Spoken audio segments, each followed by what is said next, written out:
As many as 143 million Americans, or nearly half of our country's personal information, may have been compromised due to a major security breach at Equifax. You probably heard about that last week.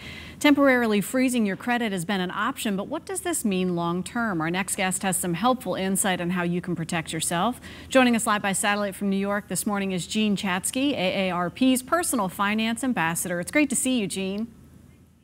Nice to see you too. Numbers like these are really so overwhelming, and we hear so often about these information breaches that it starts to get a little, develop a little bit of apathy in terms of what to do, but that's not the right route to take.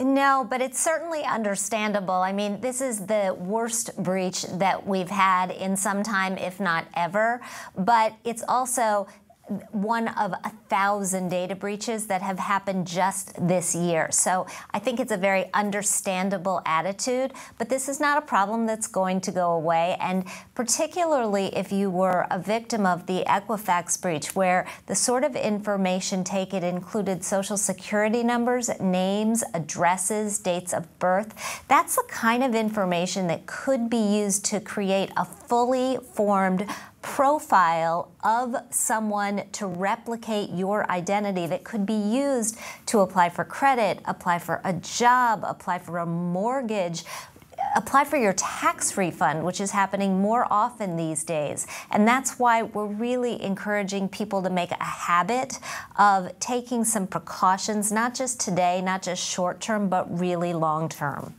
It is staggering, you know, for folks who were compromised, and we're saying it's nearly half the population. How do you know you were? Do you get some letter that says you were compromised? Is something going to blink in your inbox, or is it up to you to determine? No, it's on you. You've got to go to Equifax.com and you'll type some information into the site. They make it very easy. There's a little widget there, and they'll tell you, yes, we think you were compromised, or no, we think you were not.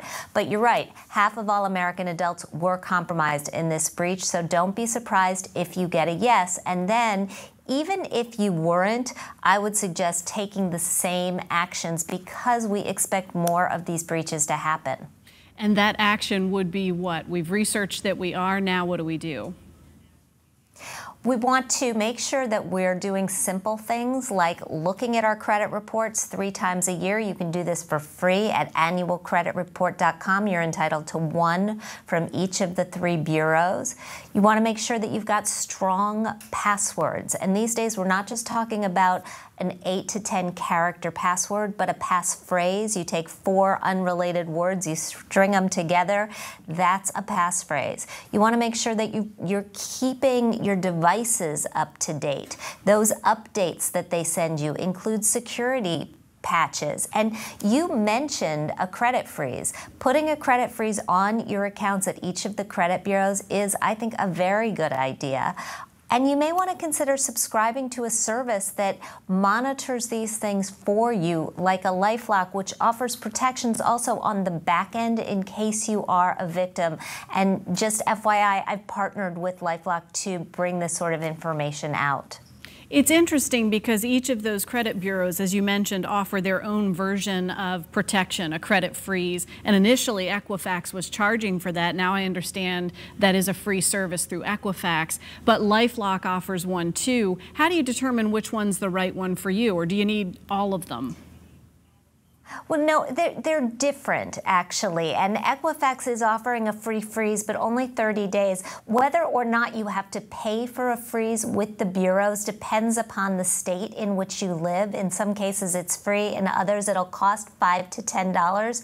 And what a credit freeze does is prevent somebody else from getting access to the sort of information that they would need to issue you credit. And so if you go out and you apply for a mortgage, for example, or a new credit card, you're going to have to lift that freeze so that you can qualify, and then you'll put the freeze back on. A service like a LifeLock is a different Animal. It monitors your credit for actions in your credit report. But then, should you be a victim of a breach in the future, it offers services to help you shut that down, which can be very valuable. And in the future is key, because once this information is out there, it just frightens me to think how long it stays, and this could be a problem. So great service to look into. Thank you, Jean.